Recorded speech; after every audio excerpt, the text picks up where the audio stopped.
Nós também tem conversação com toda a escola para ver o que é o programa aqui está significa para a escola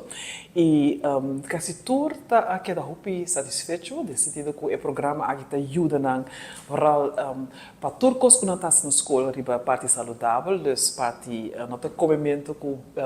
move só, mas também parte social emocional, e parte safety, e parte de voeding também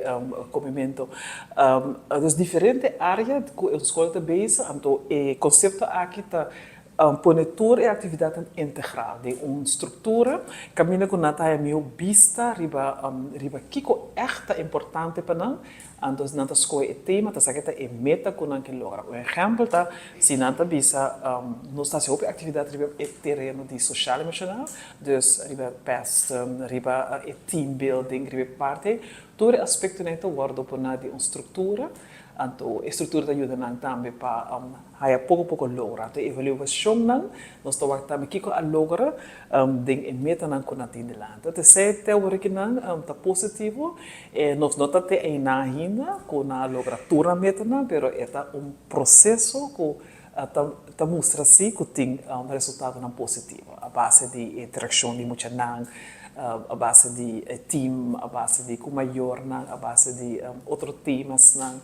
de saúde. O programa aqui está integral, dus tem 3 grupos de meta, que é docente, é parte é muito de escola mesmo, então também é maior que também está involucrado, so não pode fazer algo assim é maior então de parte atividade também está dirigida dus na todos 3 grupos dus se tem uma escola que está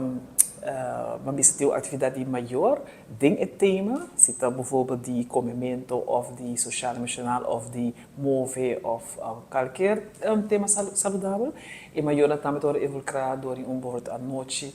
informativo of atividade também caminha com a atividade de tema e na organização é maior, caminha com também está top positivo lo qual a escola ajuda a conta-nos. Nós assinala que baudi muita de idade entre 10 e 12 anos tem alrededor de 43% de muita que tem sobrepeso e obesidade. Dus a escola por escolher para o tema voeding en beweging in het kader de escola saudável e assim traga para promover uma alimentação mais saudável na escola e na casa. Tem diferentes maneiras para fazer isso aqui, dus door die gezondheidseducatie, dan por haya workshop of apresentação para muita docente e para maior, tocante uma alimentação saudável e também a escola mesmo por implementar tipo de